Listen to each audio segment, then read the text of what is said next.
Mum, I remember now how it all started. It was right after moving to the new house. How old was I? 4? Maybe 5. I was so young, so innocent, so unsuspecting. The new house was beautiful, Mum. Do you remember how I used to run from room to room? You always laugh so hard when you recount those times. We were so happy, all of us. The house was so big, much bigger than the old house. This one had 2 floors. The main floor had the living room and 3 bedrooms. Judy's, Dad's and yours. And my bedroom, at the end of the hall. Do you remember what I used to tell you about the basement though? I always told you not to go into the basement. You would brush it off, wave away my fears. You probably don't remember me telling you at all. But I remember. I can never forget. It all started with going downstairs on my own a few times. When I would go down there to get something, I would see things moving. Small, black things.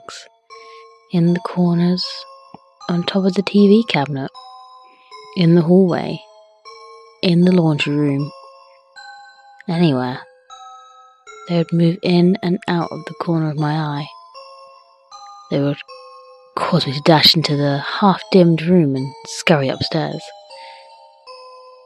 I remember one time Judy commented, "Oh, Kelsey's scared again."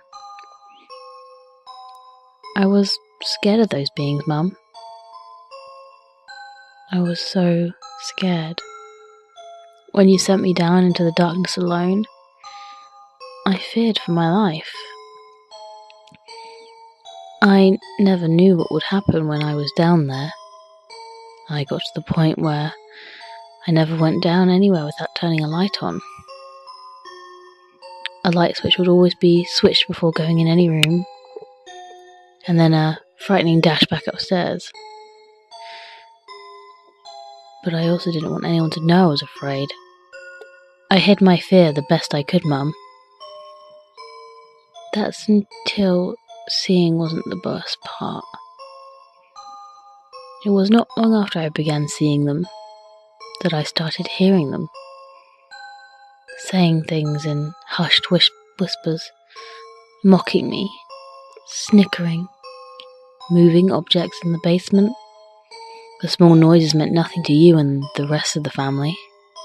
You could turn your back to the sounds. You closed your eyes to the unknown living in your house. I remember this one time you found a handkerchief waiting for you on your bed. You laughed it off. You all laughed it off. The handkerchief didn't belong to any of us, and it was just waiting there for you, almost like a warning. But you all thanked the beings for their kind gift, making a mockery and a joke out of it. Mum, why didn't any of you listen to me when I told you to stop? By the time I was 8, the voices were a constant occurrence in the house. I could hear every word they said. These creatures, which I called the Whisperers, talked about everything. They talked about new things to do, to be nuisances, how much we amused them, how best to hurt the family living in their house. I had learnt from you to put these things behind me and ignore them.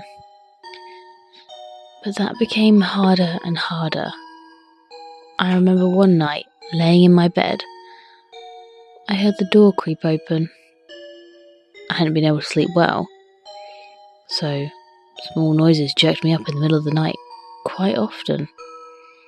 But the Whisperers never moved objects so carelessly. They knew I was awake, and they knew the best way to frighten me. Loud movements were heard from the kitchen, and to save myself, I flung the blankets over my head. I wanted to cry for you like a toddler, Mum, but I didn't want to put you in harm. I heard a yelp from the kitchen. It was soft enough that no one else would be awoken from it. I knew if you ever read this, Mum, you'll yell at me for being so stupid. But I had to see what was in the kitchen. I had to know what evil was preying on my family. The hallway felt eerie and cold. The light being already on hardly made my descent to the kitchen less terrifying. My feet shattered the silence as I struggled to creep as quietly as I could. I was so afraid, and the sweat from my body glued my clothes to my skin. Mum, I don't want to scare you with describing what was in the kitchen, but I'll tell you best of what was there.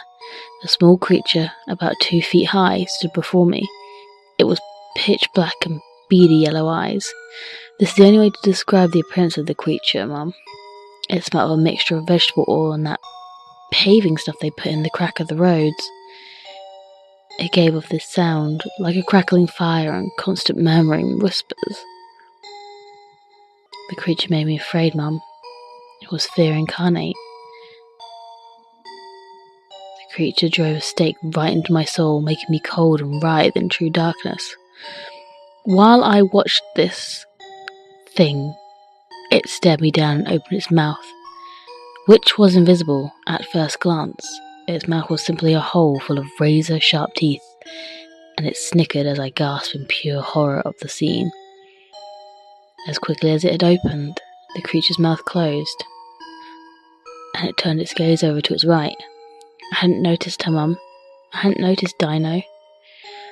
Dino, our poor hound, lay directly in the centre of the kitchen underneath the countertop. A large butcher knife was nestled gently between 2 of her ribs.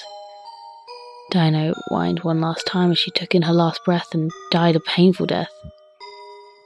I didn't know what to do then, Mum. I had no control over my body at that time. I cried, no, I screamed while tears fell from my eyes. I didn't know what else to do, Mum. I couldn't help it.